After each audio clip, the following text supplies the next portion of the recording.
ভারত শাসিত কাশ্মীরের পেহেলগামে পর্যটকদের উপর হামলার পর ভারত ও পাকিস্তানের সম্পর্ক ভয়াবহ রূপ নিচ্ছে। এই ঘটনার জেরে ভারত একতরফাভাবে সিন্ধু পানি চুক্তি স্থগিত করেছে, যা দুই দেশের মধ্যে টিকে থাকা অন্যতম সহনশীল চুক্তি ছিল।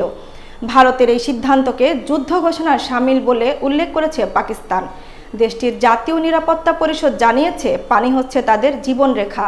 পাকিস্তান হুঁশিয়ারি দিয়েছে, এই পানি প্রবাহ রুখে দেওয়া হলে তারা পূর্ণ সামরিক শক্তি দিয়ে জবাব দেবে, যার মধ্যে পরমাণু অস্ত্র ব্যবহারেরও ইঙ্গিত রয়েছে।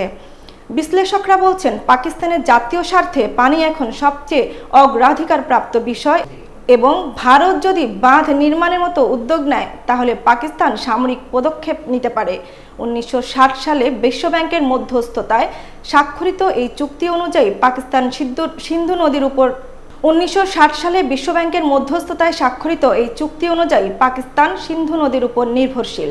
এই নদীর পানি বন্ধ হলে পাকিস্তানের কৃষি, জনজীবন এমনকি জাতীয় নিরাপত্তাও বিপর্যস্ত হবে। ভারতের দাবি, চুক্তি স্থগিত করা হলেও বাতিল নয় এবং এটি রাজনৈতিক কৌশল। কিন্তু পাকিস্তান বলছে, এই সিদ্ধান্ত আন্তর্জাতিক আইন ও শান্তি চুক্তির লঙ্ঘন। বিশ্ব এখন নজর রাখছে এই দুই পরমাণু শক্তিধর দেশের উপর, যেখানে একটি পানি চুক্তি থেকে গড়ে উঠতে পারে এক ভয়াবহ যুদ্ধের আশঙ্কা।